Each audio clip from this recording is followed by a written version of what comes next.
Again to the first talk in the Google Hangouts Information Theory talks, which we call it the Shannon Channel. I'm very happy to have our first speaker to be Alex Sprintson from Texas A&M. And he's going to talk about secure network coding for wireless data storage. So we are here from IIT Chicago, and also we have Sri Chakra from UCSD joining us. And hopefully for the coming talks, we'll have more people joining from different places. And this talk is going to be posted on YouTube soon. So the floor is to you, Alex. So. Yeah, okay, so thanks, Salim, for inviting me, and I'm kind of glad to be, thank you very much for organizing this seminar series, and I'm actually excited to be first speaker, and it's kind of something that was overdue. It's really helpful for the community, and I hope you will be continuing this and something very successful. So I will talk about secure network coding scheme. So due to time limit, I might be able only to talk about wireless. And this is joint work with my student Swanan Kathi and Mushiyan. So I will start by talking about two notions of security. So one is perfect information theoretic security, and second is also information theoretic security, but it's called weakly secure, weak security. And so information theoretic security is more like an enchanted sense. So we have a data, we need to mix it with random keys. So then adversary, by observing this, will not get anything about transmitted packets. So in weak security condition, we relax this, right? So let me just kind of show on this slide. So if we have, for example, a set of files S, that includes multiple files, right? So suppose BS files. So perfectly secure scheme, we require that mutual information between S and E, where E is something that is observed by the adversary, will be 0. So in weakly secure condition, we basically relax it to relax this condition by requiring that adversary will not be able to decode or to get any information about just individual files. And another thing in weak security is that we assume that those files are uniformly and randomly distributed. So, and another notion of slightly stronger than this is basically requiring that adversary will not get any access about a small group of files. So maybe like one is just a special case, but in general, in this condition, if adversary observes E, it will not be able to get anything about any small group of files where this group is less than some parameter G. And of course, we want G to be as large as possible. So let me show an example of such scheme. So for weak security, again, we don't really need keys. So we can just use packets as keys.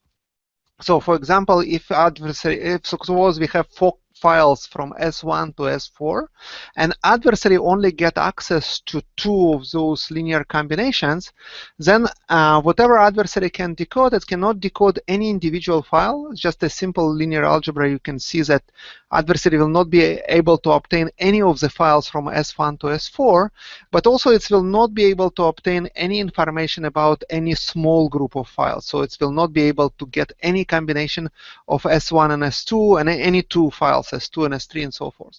Only thing that adversary can get is information about 3 files, but not 2. So in many practical settings, this solution is actually maybe okay or maybe usable, right? People can live with that. And for example, if we use those kind of look on those files as some compressed data, which is close to uniform, and then if adversary can see only some combination of our compressed data, it might be acceptable in many practical situations, right? Of course, if we want to achieve information theoretic security, it will be much more expensive in such a way that we need to store or transmit random keys. So we kind of will need to transmit much less useful information. What is interesting about weakly secure schemes that we can achieve this in many cases without additional penalty or with very little additional penalty. So we'll see this example of using this weakly secure scheme in the context of in the context of direct information exchange problem. So we'll start with this problem and add security to this problem without any additional penalty. So feel free to ask me questions at any time. So so it will be a little bit more interactive. So if you not have any questions, feel free to ask it, or you can just type a message over chat, and I will be able to do that. Okay.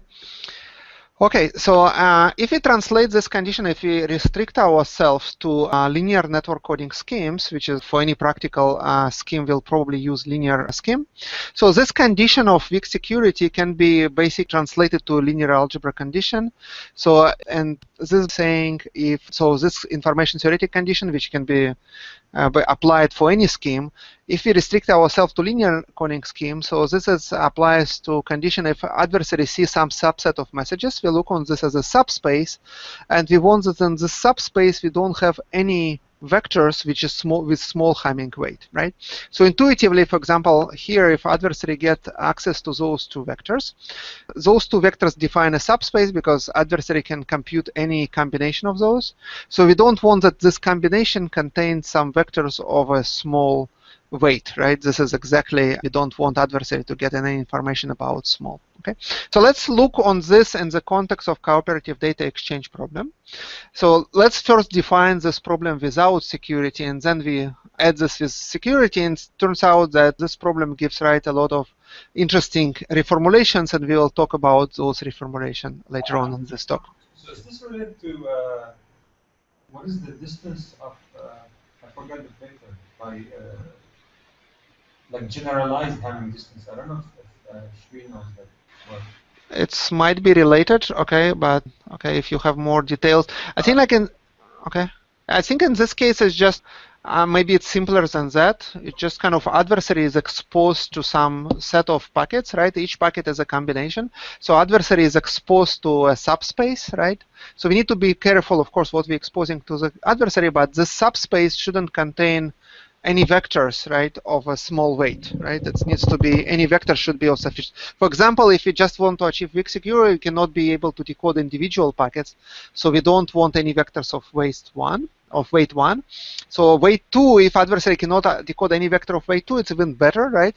So not only adversary, so if this is the case, right, so adversary cannot decode anything of weight 2, so anything that adversary can get is a combination of 3 packets, which the more we mix, the better in this case. Okay. So the adversary is here listening to the public discussion, or? Right, yeah. So let's go back and define this problem, right? So before we just talked about general weakly secure conditions.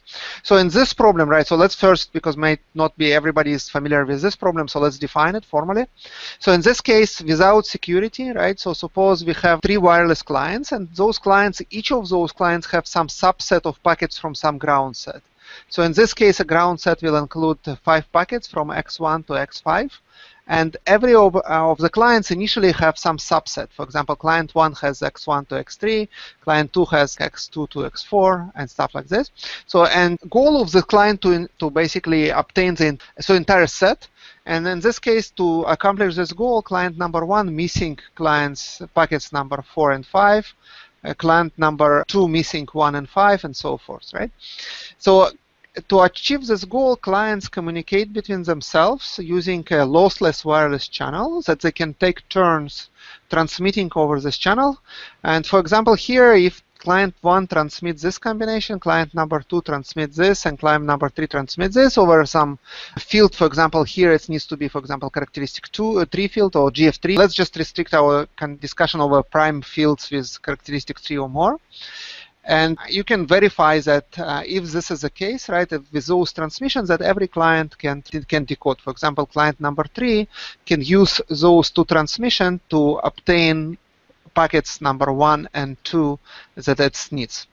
So in general, this cooperative data exchange problem, given that setup with clients having access to subset of packets, the goal is to decode the entire subset, for each client to decode the entire set with a minimum number of transmissions. So the goal is just to minimize minimum number of transmission. If you want to have more information theoretic formulation, you can talk about that each client is transmitting in certain rate, and we want to minimize some rate, right? But in this case, it's just completely linear algebra, just minimizing transmission. Actually, this is related to the omniscience problems that we're working with Chung Chan from Chinese University of Hong Kong. So he also worked on this problem, and he has more information theoretic formulation, which is our case as a special case. So is it problem clear, right? Okay, so now going back to security, as Salim mentioned, right? So it's the same problem, but we have one guy which is eavesdropper, right? So suppose we have one client which is malicious. So suppose it's practically, it can be, like, for example, we have 3 phones and we want to exchange some movies, right? So each client has subset of the movies, and we want to get entire set. Everybody get movies that I don't have, right?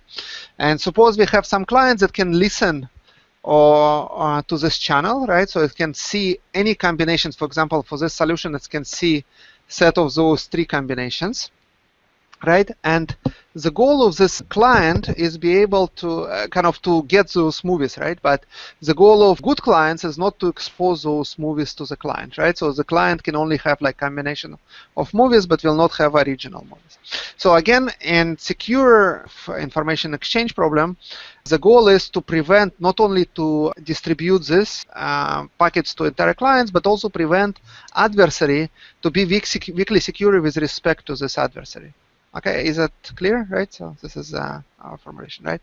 So again, like definition is, right, we don't want to achieve strong security because in this case we would need some keys. We just kind of want to do weak security, which is also strong information requirement, but we just require that adversary will not get information about individual packets or small group of packets, right? So this is a G-weak security, and G-weak security can motivated by the case that if adversary already has something, it will not decode some additional packets. For example, this is a solution with this problem, which is only one secure. Because here we're just exposing combination of 2 packets, but not individual packets. So in here, like for example, if adversary already have some movie X1, so this is a bad client, it will be able to get X2, right? Therefore, if we get a better solution, for example, this is a better solution because it's a 2 weakly, it's kind of 3 secure.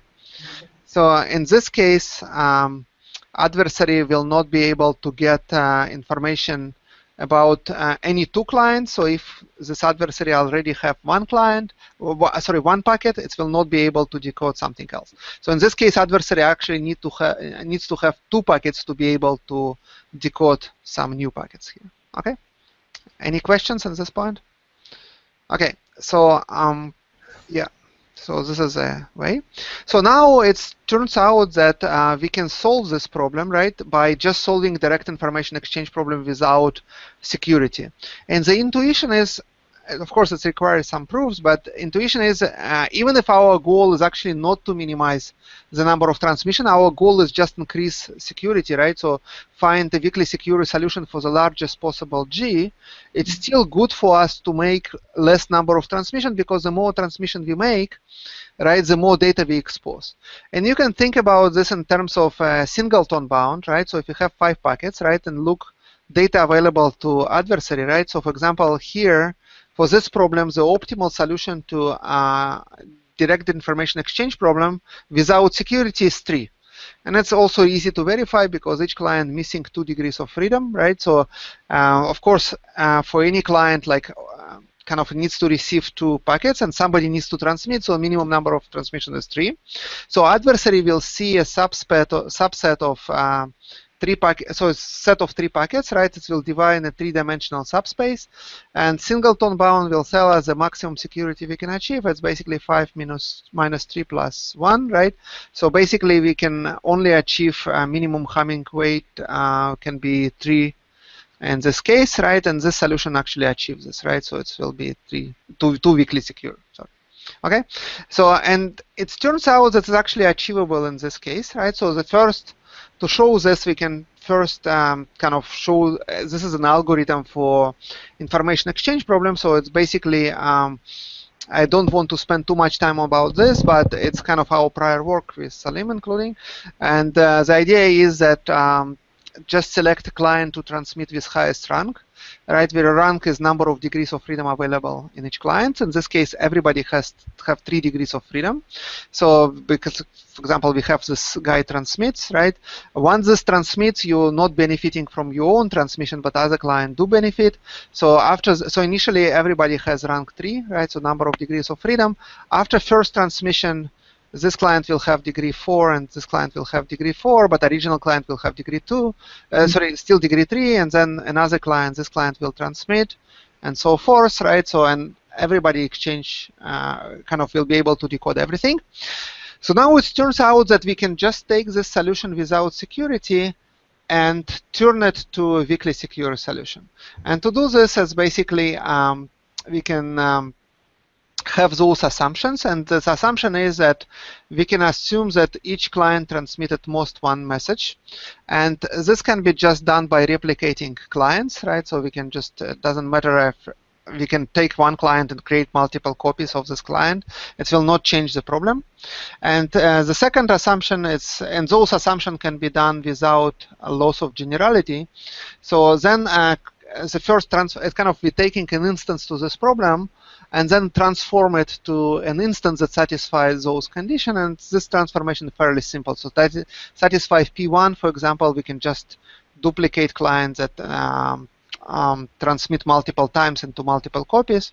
So clients that never transmit, we can say, so suppose opt is the optimal solution to direct information exchange problem without security, right?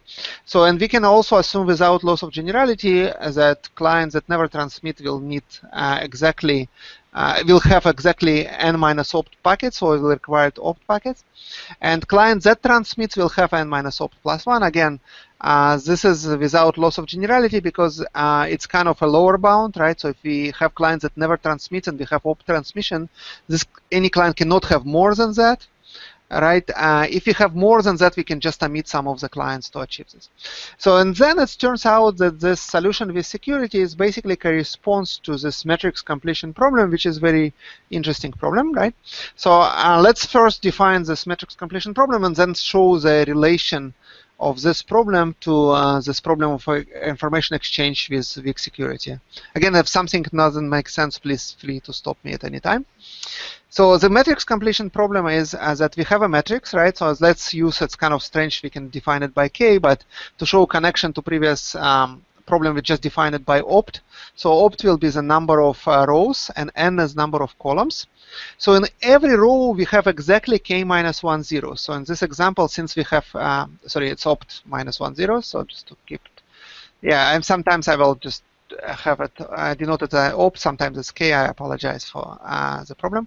So in each column, so suppose in each row we have exactly opt minus 1, 0. So we see that in the first row we have opt minus 1 is equal to 2 zeros, right? And it will be 2 zeros in every row. And all other entries, we call them don't care, right? So don't care is basically means that we can put anything we want in those entries. And the goal is to determine the values of don't care such that this matrix will be an MDS matrix, right? So this is basically the problem, right? Of course, not every such matrix can be completed to MDS, right? So you can probably see if one column contains all zeros, you cannot be able to do it. How many do you know the number of zeros? Why is it opt minus 1? Yeah, we just require it, right? So if we, so basically what I'm saying, like if we have more zeros, right? More zeros will not be able to decode to complete it to MDS, right? If you have one row that more than opt minus 1 zeros, right? So then, because I want to complete to MDS, and MDS will require that the kind of minimum Hamming distance I can achieve if I'm completing to MDS, it will be m minus opt plus 1, right? So if I have a row with more than opt minus 1 zeros, of course I will not be able to complete it to MDS. Position of the zeros, how do you get the position of the zeros? Yeah. So okay. So we can define in a certain way. What I'm kind of started with, I kind of defined another problem, right? So this is not a problem. So it's basically given to you, right? Oh, okay. Right. So okay. Alex, just to match this to the previous slides. Yeah, actually, I will go into do it, right? So okay. Just give me a second, right? So I will. Okay. So maybe it was a little bit confusing that I am starting with new problem and then kind of I will connect it later on, right? So the crosses refer to the messages that each user has, right? Exactly. Right. Yeah, you kind of a little bit ahead of me, but let's first just understand matrix completion problem and then tie it into direct information exchange problem, right? Okay. So in matrix completion problem, you just given, right? So you given a matrix, right? And suppose we given a matrix such in each row we have exactly opt minus 1 zeros, right? And to complete it to MDS. And if it's possible, right, as I said, like not every metric is possible to complete it to MDS, but if it's possible, then what is the code that does it, right? So how it connects to previous problem? So in previous problem, we said that we figure out, we have a direct information exchange problem, and if we figure it out by solving this problem, we figure out that client number one transmit. So a solution to direct information exchange problem without adversary will give us the number of transmissions that each client needs to make, right? For example, in this solution, each client needs to make one transmission, right? So now what we're saying, this is information that actually we need for security, right? We don't really need a solution for transmission because it solves the exchange problem, but it might not be necessarily be secure. For example, in previous case, this will be also secure. It will be solution to exchange problem, but it's not secure enough for us, right? So we want every vector to have Hamming weight 3, right? So what I can do, I can just solve direct information exchange problem, and this solution will give me the number of transmission made by each client. And then I will kind of construct a matrix, and then trying to complete this matrix to MDS will give me a secure solution. So now how I construct this matrix, right? So this matrix, which basically will be input to this matrix completion problem, will include a number of rows equal to number of transmission, hence the number of rows will be opt, when opt will be number of solution to this direct information exchange problem. And now each row will correspond to a client that makes a transmission, right? So basically in this matrix we'll have one row that will correspond to client number one, another row to client number two, another row to client number three, right? And then those zeros will correspond, as mentioned before, right? So it's meant to correspond to a number of packets that client doesn't have, right? Because each row will correspond to a vector transmitted by client, right? So vector transmitted by client number one can only include a combination of x1, x2, and x3, right? Because this client doesn't have an access to x4 and x5. In this case, we'll have zeros here, right? Of course, you can ask me like, oh, maybe this client can also rebroadcast what its other client transmitted. It's possible, but it will not bias anything, right? So each client, it's like new information. It can only transmit new information available on this client, right? So then for this instance, for example, client number two, right? So we got from direct information exchange problem that client number two, right? So transmits once. So for this client, it will be 0 in the first coordinate, and then x2 and x3, it will be don't cares, right? And client number three, again, we have 2 zeros and 3 don't cares, right? So basically what we do, we'll solve the direct information exchange problem. This solution will give us the number of transmission made by each client, and as a result, I will construct this matrix completion problem, right? So what is nice about this, right? So if we do it this way, this matrix can be always completed to MDS, right? So in general, for matrix completion problem, if you give me any vector, any matrix, it will not be able to complete it to MDS. However, if this matrix is constructed from this direct information exchange problem, this matrix can be completed to MDS. Okay, is it clear? Yes, you mean you want it to be the generator matrix of MDS? Yeah, this matrix can be completed to be in a generator matrix of an MDS code. Okay? But in general, right, so basically what we did, like we kind of focused on this direct information exchange problem, and then we came to this matrix completion problem and says like, oh, this matrix completion problem can be of interest by itself, right? Even if, and actually it turns out that 2 other research groups, so one was a group of Tracy Ho and Caltech, and another one is, so they did work together with Ivan Durshma, and another group is Huang Dao. They actually came up with a similar problem from storage perspective, right? So it can be done from distributed storage, right? So any chance we can get some extension? So let's see until they drag you from the room. And okay, so is it clear, like what I'm saying so far? Okay, so let's just focus, and in this point we can just focus on this matrix completion problem. As I said, if we come it from direct information exchange, it's possible to complete to MDS, but it's not always true. So it turns out like what is the condition for which it's possible to complete this matrix to satisfy this. And this problem is kind of this condition can be characterized using rectangular conditions that we'll say in a moment. But before that, you can see that traditional design of error correcting codes, it's kind of unconstrained, right? So in this case, it's actually a special case on our problem in which those zeros are located in specific location like this. So we have identity here, right? Then I can use Cauchy metrics, or I can use any MDS code that is known. For example, Reed-Solomon code, I can just diagonalize it and do it, right? The problem is that this location of zeros are actually not given, to me, right? I need to leave whatever is given to me, right? So now, what is the condition that I can complete this matrix to MDS? It turns out that if it doesn't contain this rectangle, what we call, it doesn't contain all zero submetrics of size AB such that A plus B are more than opt plus 1. So for example, one of the conditions that cannot be completed if we have this rectangle in which we have all zeros, right? So suppose we have a matrix the one column, sorry, I'm kind of really ugly, but you see what I kind of meant. So if you have a column 3 by 1 in this case, right, opt is equal to 1. So if you have this column in a matrix, right, of course we cannot complete it to MDS. Another situation we cannot complete it to MDS if you have a submatrix which is 2 by 2, right? So basically in this case, like we don't have any submatrix.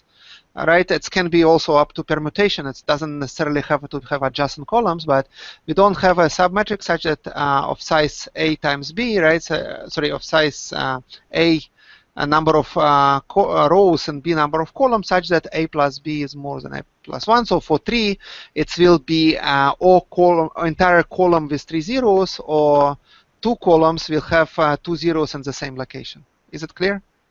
So if we have this condition, for sure, it's kind of trivial to see that we cannot complete, right? So because we cannot even complete this matrix, right? This matrix, determinant of this matrix identically equal to 0. It doesn't matter what you put in don't cares, and it's enough to have one matrix like this that will not have MDS.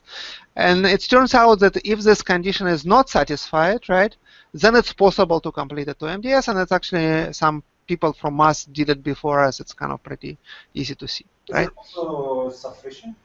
Yeah, it's sufficient. So if you don't have this rectangle, then it's possible to complete to MDS. Right, so it's kind of entirely characterized. Yeah, this is an example that I was kind of taking a lot of effort drawing, right? So this matrix cannot be completed to MDS, and this matrix cannot be completed to MDS. But then if this rectangular condition is not present, then it's possible to complete. And actually, it's kind of it's easy to show using a simple exercise in network coding. If you teach network coding class, you can use it for this, right? Because if this condition is not satisfied, you can use on any matrix separately. Right, and then, okay, so for example, here, like on this example, right, you can kind of look on every any opt by opt submatrix, and then look on those variables, just denoted them as a variable, like for example, alpha 1, alpha 2, and alpha 3.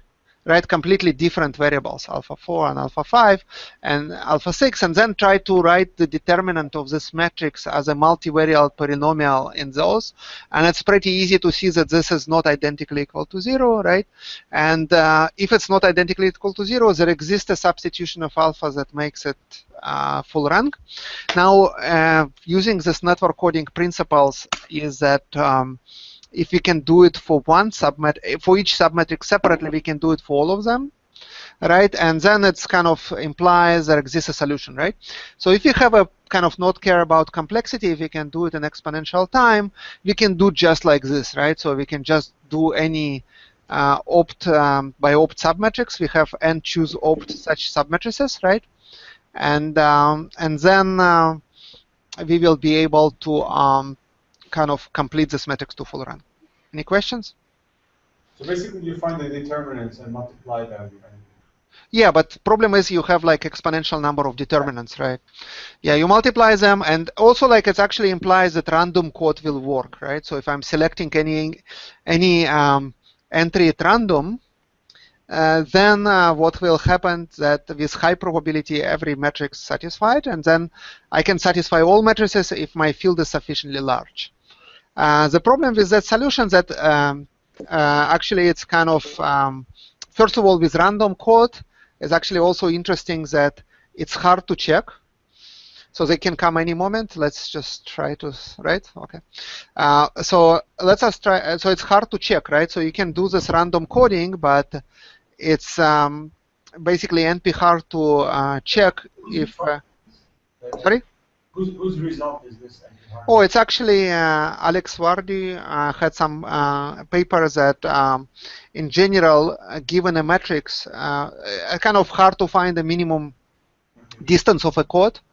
So if you have a matrix, right? So it's NP hard to check if its matrix is MDS, right? So this is kind of result like this, right? So it's so basically we can use random code, but we cannot really know. It's kind of, if field is sufficiently large, we can use random code and we will succeed with high probability, but we don't know that we succeeded, right? So it's kind of strange, right, in some way.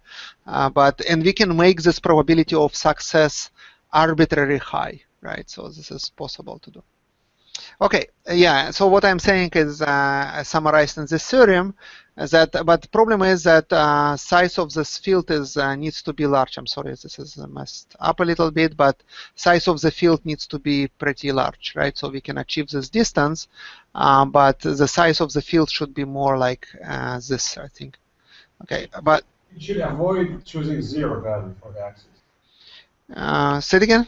So you're saying you pick the stars randomly, but they should not be 0, right? Yeah, it's we basically need to satisfy n choose opt matrices. Okay.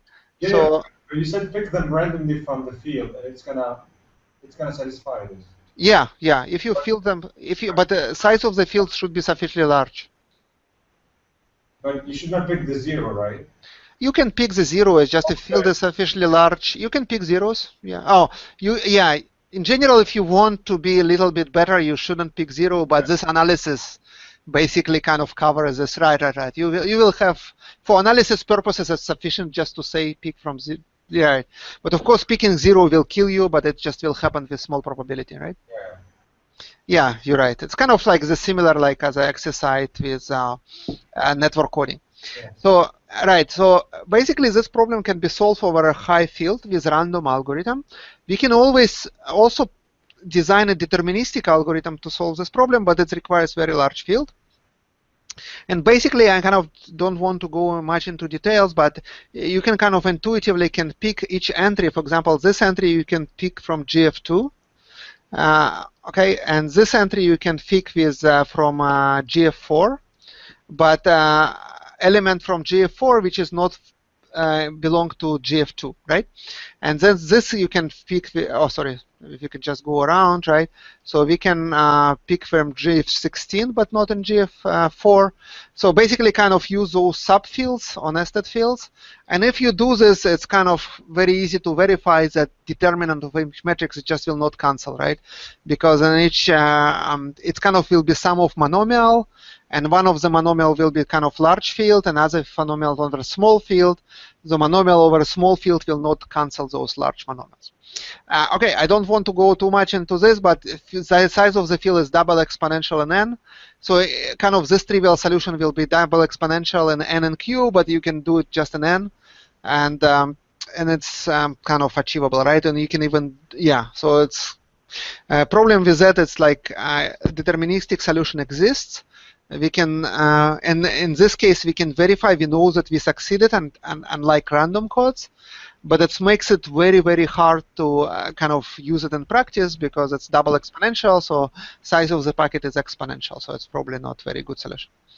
Okay, so what we thought about this, like why not use structured code, right? So why we cannot use some code? For example, we know like generalized Reed-Solomon code, and we know this code is already MDS. Maybe we can take advantage of this code and use this code for constructing what we need.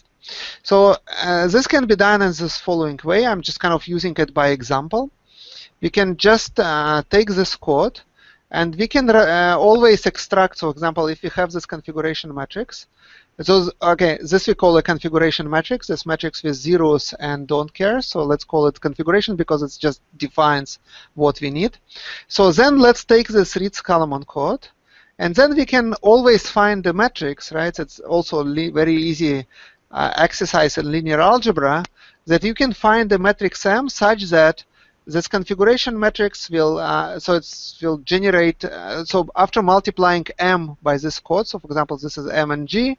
Okay, we will have a resulting matrix will fit into this, right? So, and this can be done by because this code G will always have a code word that will have zeros, right? 2 zeros in any places that we want, right?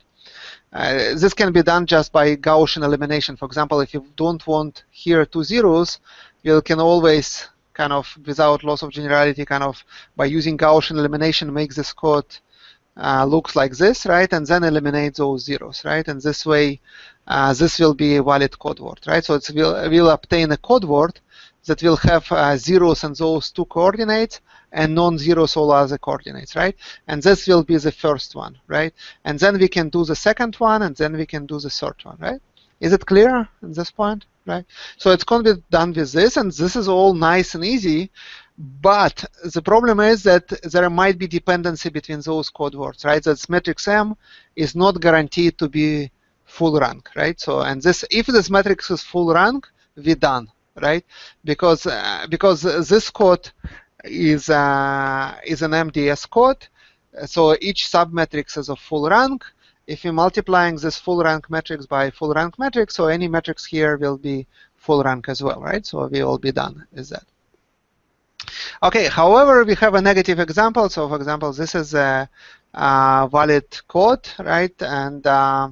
And this is a configuration matrix, and this way is actually this configuration matrix what we call sparse configuration, in which each column only have one entry which is 0, right? So this is actually easy case, right? So for this configuration, it's easy constraints code that works because we don't have this dependency between different rows, right? Each row have 0 in different place. However, in this case, this matrix is not a full rank. You see that this column is identical to this column, right? So basically the case that it's not always, not any choice of alphas which are different, which is enough to construct a generalized Reed-Solomon code. However, it will not guarantee us that this matrix will be of full rank. Is it clear, right? Yeah. So then, yeah. Can we wrap up in 5 minutes? In 5 minutes, right? But nobody is, you still need to go, right? So, okay. Because I promised, so they're waiting outside. Oh, they're waiting outside with, okay, sure. Okay, maybe you can negotiate, okay. Okay, so let's, so in this case, right, so our conjecture actually is that if we take those alphas and put them as an indeterminants, right? So some formal values, right? So this is not determining K1 to F5, like just leave them variables. So in this case, any entry of this matrix will be a multivariate polynomial of alphas from 1 to 6, right?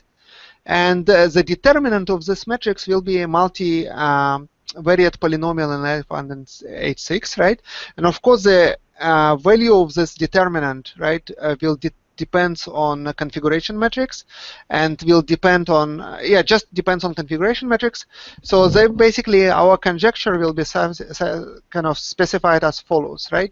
So if this configuration matrix can be completed to NDS, if and only if, right, it doesn't contain, it satisfies rectangular condition, right?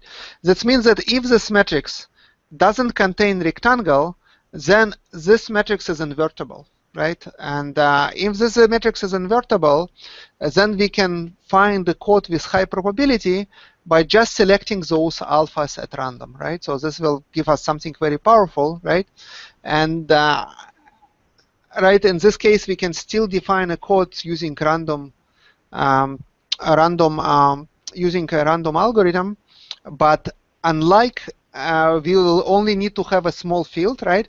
Because we only need to satisfy just one matrix instead of satisfying just exponential number of matrices.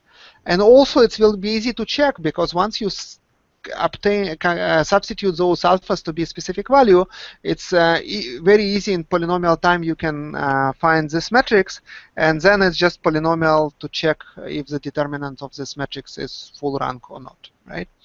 So if you can you give me another 5 minutes? I just go to reformulation, or if you want, we can meet like other time. And what your preference?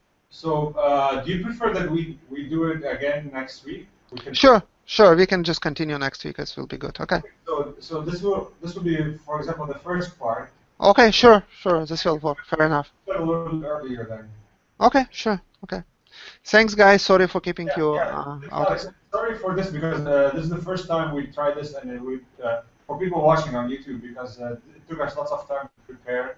Okay. Set up the Google Hangout, and we don't have the room for too long. So okay. So thank you, everybody, and FARS 2 is forthcoming, and this will complete our broadcast for today. So you can probably turn off light. Okay. Thanks, Alex. Thank you. Bye. See ya. Bye.